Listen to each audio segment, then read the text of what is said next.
প্রিয় দর্শক কে আছেন আমাদের সাথে? জি হ্যালো, আসসালামু আলাইকুম। ওয়ালাইকুম আসসালাম ওয়া রাহমাতুল্লাহ। জি আমি ধরমপাড়া সুনামগঞ্জ থেকে ইনুস বলছিলাম। জি ইউনুস ভাই, প্রশ্ন। জি আমার প্রশ্ন হলো হুজুর, রাসূল সাল্লাল্লাহু আলাইহি সাল্লাম বলেন যে কুরবানির গোশত তোমরা নিজেরা খাবে, অন্যকে খাওয়াবে এবং সঞ্চয় করে রাখবে। কিন্তু আমাদের দেশে কিছু উলামা কেরাম বলেন যে কুরবানির মাংস 3 ভাগ করতে হবে। 1 ভাগ গরিব মিসকিনকে, 1 ভাগ আত্মীয়-স্বজনকে আর 1 ভাগ নিজের জন্য। অন্যটা কুরবানি হবে না। তারা এটা কিসের দলিলের ভিত্তিতে বলে? আচ্ছা, আর 2 নম্বর প্রশ্ন হলো হুজুর, শিয়া সুন্নি কারা? সুন্নি সাধারণত আমরা যারা আল্লাহর প্রদত্ত কোরআন, রাসূলের সুন্নাহ এবং সাহাবী কেরামদের নীতি আদর্শ মেনে চলি, তারাই আমরা মনে করি সুন্নি। আর শিয়াদের আকীদা কি? শিয়াদের সঙ্গে কি বিবাহ বন্ধনে আবদ্ধ হওয়া যাবে?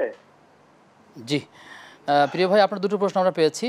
পরের যে প্রশ্নটি করেছেন শিয়া এবং সুন্নি, আমরা গত বুধবারে যে লাইভটি করেছি সেখানে শিয়াদের বিষয়ে বিস্তারিত আলোচনা হয়েছে। আপনাকে আমরা অনুরোধ করব আমাদের পেজে দেশ টিভি ইসলামিক শো, এই পেজে গিয়ে আপনি আমাদের পুরো পর্বটি দেখলে আপনি এই শিয়া সংক্রান্ত নানা বিষয় যেগুলো আপনার মনে প্রশ্ন আছে সেই উত্তরগুলো আপনারা জানতে পারবেন।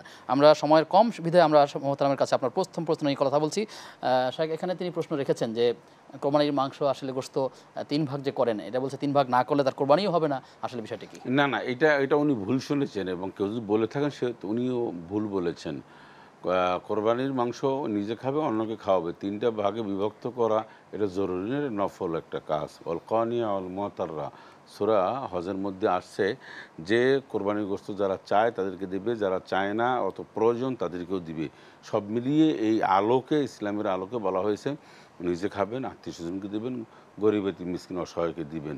কিন্তু এর অর্থ এই না যে এই 3টা ভাগকে বিভক্ত না করলে কোরবানি হবে না, এমনটা না। যদি নিজেদের সংখ্যা বেশি হয় তাহলে বেশি রাখবেন, যদি আত্মীয় সংখ্যা বেশি হয় আত্মীয়দেরকে দিবেন, যদি গরিবদের সংখ্যা বেশি হয় তাহলে তাদেরকেও বেশি দিতে পারেন, এটা আসলে করতে পারেন তিনি। একটা মানুষ চাইলে নিজে অল্প কিছু রেখে বাকিটা সব গরিব আত্মীয় স্বজনকে দিতে পারেন, কোনো সমস্যা নেই। চাইলে তিনি রেখেও দিতে পারেন, এটা সমস্যা নেই।